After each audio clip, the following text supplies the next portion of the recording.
اعوذ باللہ من الشیطان الرجیم بسم اللہ الرحمن الرحیم الحمدللہ وحدہ والصلاۃ والسلام علی من لا نبی بعدہ۔ میں تمام خواتین کا اسلامی طریقے سے خیر مقدم کرتی ہوں۔ السلام علیکم ورحمۃ اللہ وبرکاتہ۔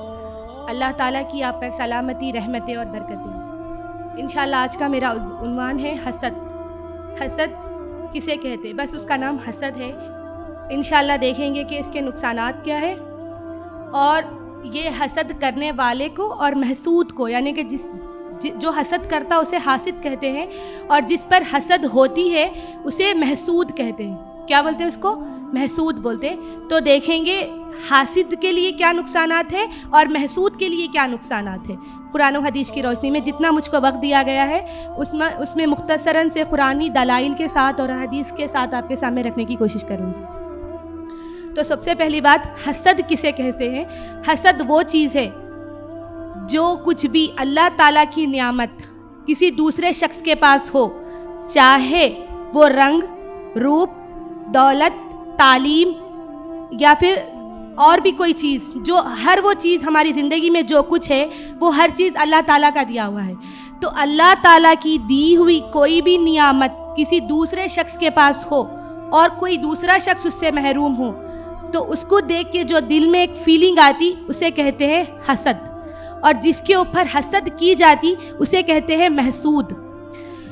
تو حاسد کے بارے میں اللہ تعالیٰ قرآن مجید میں سورہ نساء سورہ نمبر 4 آیت نمبر 54 میں فرماتا ہے، کیا لوگ اس چیز پر حسد کرتے ہیں جو اللہ رب العزت نے انہیں اپنے فضل سے عطا کی ہے؟ اللہ تعالیٰ سوال کرتا ہے کہ لوگ اس چیز پہ حسد کرتے ہیں، کیا لوگ اس چیز پر حسد کرتے ہیں جو اللہ رب العزت نے اسے عطا کی ہے؟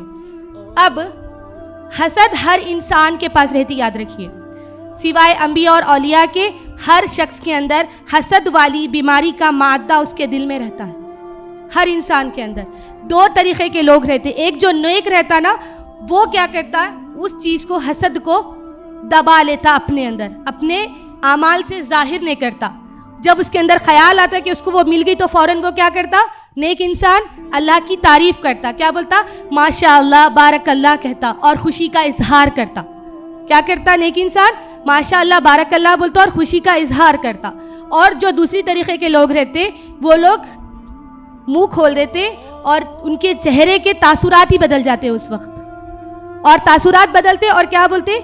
اس کو مل گیا، کیا چیز ہے انہیں؟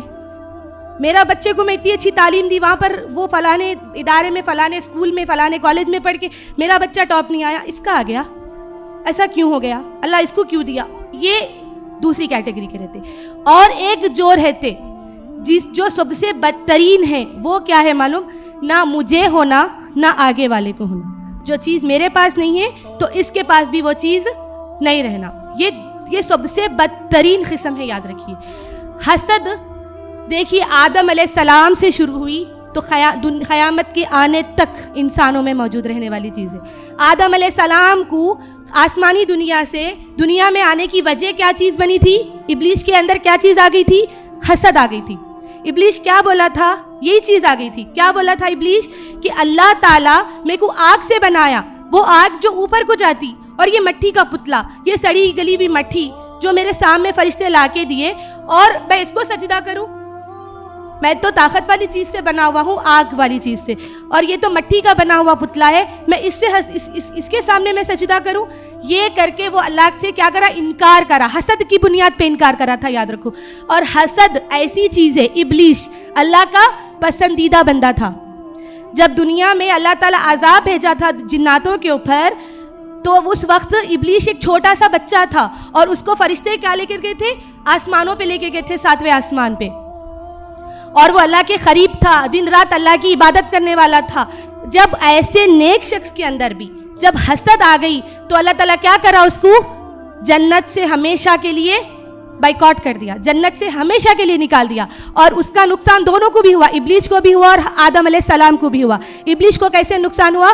ابلیس کو تو اللہ تعالیٰ مردود قرار دیا، ہمیشہ کے لیے اس کو جنت سے اللہ تعالیٰ کاٹ دیا، اور اس کے اوپر اللہ اور فرشتوں کی لعنت ہوئی، اور دوسرا آدم علیہ السلام کو بھی نقصان ہوا۔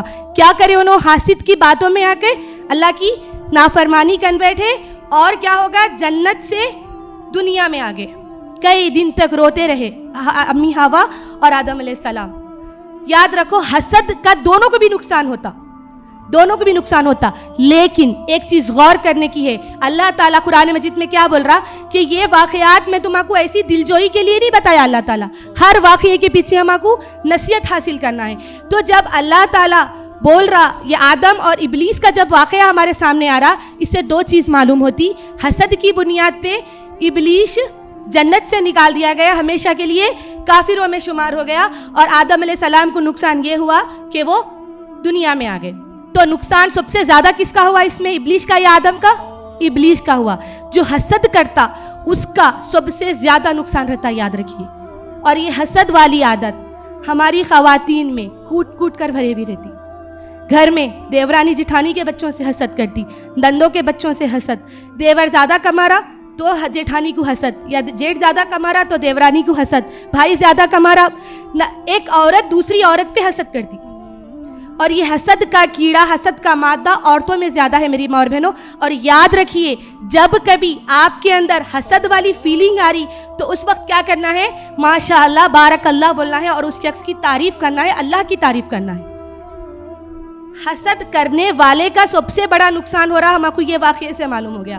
اور ایک دیکھیے حسد کے واقعہ، اور ایک اللہ تعالیٰ قرآن مجید میں فرماتا ہے یوسف علیہ السلام کا. سب سے بڑا واقعہ قرآن مجید میں اگر کسی کا ہے تو وہ یوسف علیہ السلام کا ہے. یوسف علیہ السلام کے بارے میں اللہ تعالیٰ کیا بول رہا؟ کیا ہوا تھا؟ ان کو کیا چیز تھی جو ان کے والد سے دور کر دی تھی یعقوب علیہ السلام سے؟ کیا چیز تھی وہ؟ ان کے بھائیوں کی حسد. کیا چیز تھی؟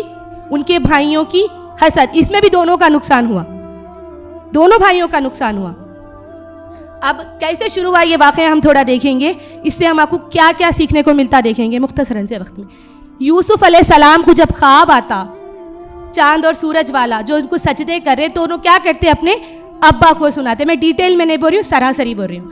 اپنے والد کو سناتے یعقوب علیہ السلام کو. تو یعقوب علیہ السلام کیا بولتے ان کو کہ بیٹا یہ بات تم کسی کو مت بتانا، کسی کو بھی نہیں بتانا. اور یوسف علیہ السلام کے واقعہ کسی کو بھی نہیں بتاتے. لیکن جب یہ دونوں باپ بیٹے جب بات کرتے اس وقت یعقوب علیہ السلام کی بیوی یوسف علیہ السلام کی سوتیلی والدہ جا کر دوسروں کو بول دیتی، اپنے بیٹے کو بولتی، اور یہ بات ان بھائیوں کے بیچ میں حسد والی بن جاتی.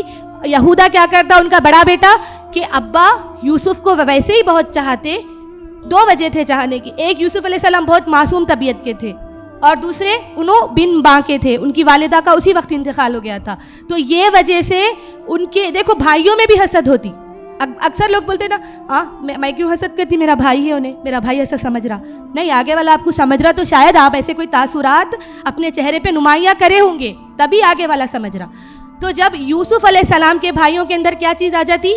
حسد آ جاتی. اور کیا کرتے انہوں بیٹے کو اپنے باپ سے جدا کر دیتے، لے کے جا کے یوسف علیہ السلام کو قتل کا منصوبہ بناتے. کیا چیز بنی یہاں پر بھی؟ حسد بنیاد بنی تھی یوسف علیہ السلام اور یعقوب علیہ السلام کے دور ہونے کے لیے. اب اس سے کیا معلوم ہوتا کہ جو کوئی بھی نعمت ہے وہ کیا کرنا ہے؟ چھپانا ہے. ہم کو حدیث میں آتا ہے کہ اللہ کے رسول صلی اللہ علیہ وسلم فرماتے ہیں کہ اگر ایسی کوئی چیز، ایسا کوئی فروٹ یا پھل آپ اپنے گھر لے کر آؤ تو اس کے چھینٹوں کو بھی، چھلٹے جو بچتے ہیں اس کو بھی چھپا کر پھینکو. کیوں؟ کیونکہ پڑوسی اگر اس کو دیکھا تو اس کے اندر یہ فیلنگ نہیں آنا کہ میں اپنے بچوں کو نہیں کھلا سکتا اور اس پہ نظر ہو سکتی. پہلی بات تو ہماری خوشی کو کیا کرنا ہے؟ کوئی بھی نعمت جو اللہ تعالیٰ کی ہے اس کو کیا کرنا ہے؟ چھپانا ہے. اگر وہ جب ظاہر ہو رہی تو ظاہر کرنا ہے. لیکن آگے والے کا، میرا اور آپ کا کام کیا ہے؟ جب کسی کے پاس کوئی نعمت دیکھو تو اس کو کیا کرنا ہے؟ تعریف کرنا ہے اور اللہ تعالیٰ کی بڑائی بیان کرنا ہے وہاں پر. اور ایک حدیث میں آتا ہے ابن ماجہ حدیث نمبر 4201. حدیث میں کیا ہے کہ حسد ہے نا اپنے اعمال کو آگ کی طرح جلا دیتی، کہتے ہیں آگ کی طرح. دیکھو گناہ دو قسم کے ہوتے ہیں، ٹھیک ہے؟ ایک گناہ وہ رہتا جو گناہ کے بدلے میں گناہ ہی لکھا جاتا، اور جو دوسرے قسم کا گناہ رہتا وہ یہ گناہ رہتا کہ گناہ کے بدلے میں نیکیوں کو کھا جاتا. اور حسد وہ گناہ ہے جو گناہ کے بدلے میں ہمارے نیکیاں برباد ہو جاتی. اور ایک ابو داؤد کی حدیث ہے، حدیث نمبر 4903. حدیث میں کیا ہے کہ حسد کرنے والے کے اعمال ایسے تباہ ہو جاتے جیسے سوکھی لکڑی کو آگ کھا لیتی۔ میں اور آپ تہجد گزار ہوں گے، نمازی ہوں گے، رمضان کے روزے رکھنے والے، زکوٰۃ صدقات سب کرنے والے ہوں گے، لیکن میرے اور آپ کے اندر اگر حسد کا مادہ ہے تو یاد رکھیے میرے اور آپ کے تمام گناہ سوکھی لکڑی کو آگ لگے جیسا آگ کھا لیتے، تمام نیکیاں ہیں نا اس ہمارے برباد ہو جاتے اور جل جاتے۔ اللہ کے رسول صلی اللہ علیہ وسلم کی حدیث ہے یہ کہ دیکھیے حسد اتنی بڑی برائی ہے کہ ہر گناہ کی شروعات حسد سے ہوتی، کسی کا دال لینا، کسی کے اوپر جھوٹا الزام لگانا، کچھ بھی کرنے سے پہلے کیا چیز پیدا ہوتی اس کے پاس؟ حسد پیدا ہوتی، تو آگے والے پہ وہ جھوٹ بولتا، جھوٹ بولنے کی بھی بنیاد حسد ہی بنتی۔ تو میری ماں اور بہنوں حسد سے بچنے کی کوشش کریے۔ حسد کا سب سے پہلا نقصان کیا ہے کہ وہ میرے اور آپ کے گناہوں کو ایسے کھا لیتا جیسے سوکھی لکڑی کو آگ لگ گئی، یہ اللہ کے رسول صلی اللہ علیہ وسلم کی حدیث ہے۔ اور دوسری بات، دوسرا نقصان کیا ہے حسد کرنے سے؟ جو دوسرا نقصان ہے وہ یہ ہے کہ جس کے اوپر ہم حسد کر رہے اس سے ہمارا رشتہ بھی خراب ہو جاتا۔ بھائی کے اوپر اگر بہن حسد کر رہی تو کیا ہو جاتی؟ بہن بھائی سے دور ہو جاتی، وہ بھائی کو بھی معلوم ہو جاتا اور بہن کو بھی معلوم ہو جاتا۔ حسد ایک بیماری ہے، ہاں حسد کیا ہے؟ ایک بری بیماری ہے میری ماں اور بہنوں۔ اس کا سب سے پہلے نقصان حاسد کو، اور مقصود کے ساتھ کیا ہوتا؟ جس کے اوپر حسد ہو رہی اس کے ساتھ کیا ہوتا؟ اس کے اوپر بھی نقصان کے اثرات ہوتے، اس کے اوپر بھی کیا ہوتے؟ نقصان کے اثرات ہوتے۔ اور یاد رکھو اکثر عورتوں کے اندر یہ عادت رہتی، خواتین کے اندر کیا رہتی کہ اگر کسی کا بڑا گھر دیکھ لیے یا کسی کے پاس کوئی اللہ کی نعمت دیکھ لیے تو کیا بولتے؟ ان کو کیسا ہو گیا، ان کو کیسا مل گیا، ان کے پاس کیسا آ گیا، انہوں کیا تھے ہمارے سامنے، ہم کیا نہیں تھے۔ اور ایک کیا مثال ہے ہمارے عورتوں کے اندر عام، اصل کے کم اصل بولتے اور کم اصل کے اصل، ایسی کچھ مثال بھی دیتے عورتیں کہ ہم اصل تھے اور ہماری اولاد کم اصل نکل گئی، اور انہوں کم اصل تھے ان کی اولاد اصل نکل گئی، نعوذ باللہ ایسی مثالیں دیتے۔ یہ سمجھتے کہ ہم اچھے تھے تو ہماری اولاد بھی اچھی رہنا، اور دوسری کی اولاد کیسا اچھی ہوگی۔ یہ چیز آپ کر کے آپ کے تمام نیکیوں کو آگ لگا رہے۔ اگر میرے اور آپ کے اندر یہ چیز آ رہی تو ہم اس کو کیا کر رہے؟ آگ لگا دے رہے، اس کو برباد کر دے رہے۔ اللہ کے رسول صلی اللہ علیہ وسلم کی حدیث ہے یہ۔ اور دوسری چیز حسد کی نقصان تو بے شمار ہے میری ماں اور بہنوں، دنیاوی بھی ہے اور آخرت کی ہے۔ اس سے بڑا نقصان کیا ہونا کہ اللہ کے سامنے میں اور آپ جب پیش ہوئیں گے اور میں سمجھ رہی ہوں کہ میں نمازی ہوں، میں نیک ہوں، میں روزے دار ہوں، میں فلانا ہوں، میں فلانا ہوں، اور جب اللہ کے سامنے میرے اور آپ کے نیکیاں جلے ہوئے رہیں گے، کوئی نیکیاں وہاں پہ باقی نہیں رہیں گے، اور حسد کی وجہ سے وہ نیکیاں برباد ہو جائیں گے۔ میری ماں اور بہنوں حسد کا مادے کو اپنے اندر کم کرو۔ کم کرنے کا طریقہ سب سے پہلا یہ ہے کہ جب کسی اپنے بھائی یا بہن کے پاس کوئی نعمت دیکھو تو اللہ کی تعریف و بڑائی کرو اور اس کو دعا دو، ماشاء اللہ بارک اللہ فی بولو، اللہ تم کو اور برکت دے بولو۔ اس سے کیا ہوتا؟ ہمارے اندر حسد کا مادہ کم ہوتا۔ اور دوسری چیز یاد رکھو، کبھی بھی ہم دعا، اگر آپ اکثر لوگ ملتے اور بولتے ہمارے لیے دعا کرو، تو کرتے آپ لوگ دعا؟ نہیں کرتے۔ کیا کرتے؟ کیا سوچتے؟ ہمارے پریشانیاں بہت ہیں ان کو دعا کرنا۔ اچھا یاد رکھو دوسروں کو دعا کرنے سے بھی، ہم دعا دینے سے بھی حسد کا مادہ کمزور ہو جاتا۔ تو سب سے پہلے حسد کا مادہ کمزور ہوتا دعا سے۔ اور ایک فائدہ کیا ہوتا یاد رکھو، حدیث میں آتا ہے کہ اللہ کے رسول صلی اللہ علیہ وسلم فرماتے ہیں کہ تم اپنے بھائی کے لیے بلا مطلب کہ اگر دعا کر رہے تو کیا ہوتا اس کا فائدہ کہ فرشتے تمہارے لیے دعا کرتے۔ کیا کرتے؟ فرشتے میرے اور آپ کے لیے دعا کرتے۔ اگر میں دعا کر رہی ہوں کہ اللہ میرے بھائی کو فلاں پریشانی ہے اس کو دور کر دے، تو فرشتے اللہ سے حجت کرتے کہ اللہ اس کو بھی وہ نعمت دے دے۔ میں دعا کر رہی ہوں کہ اللہ میرے بھائی کو اولاد سے نواز، صحت مند اولاد دے، تو فرشتے میرے لیے دعا کرتے کہ اللہ اس کو بھی صحت مند اولاد دے۔ فرشتوں کی دعا ہم کو ملتی۔ اور دوسری چیز ان سے ہم کیا ہوتے؟ قریب ہوتے، محبت بڑھتی، اور حسد والا مادہ کمزور ہو جاتا۔ حسد والا مادہ ہر انسان کے پاس رہتا سوائے انبیاء اور اولیاء کے، لیکن اس کو جو نیک انسان رہتا اس کو ہمیشہ دبا کے رکھتا، اس کو ابھرنے نہیں دیتا، اس کو سامنے آنے نہیں دیتا۔ میری ماں اور بہنوں بس یہ چند باتیں بول کے اپنی تقریر ختم کروں گی۔ اللہ تعالیٰ سے دعا ہے کہ اللہ تعالیٰ مجھے اور آپ کو حسد جیسی برائی سے بچائے۔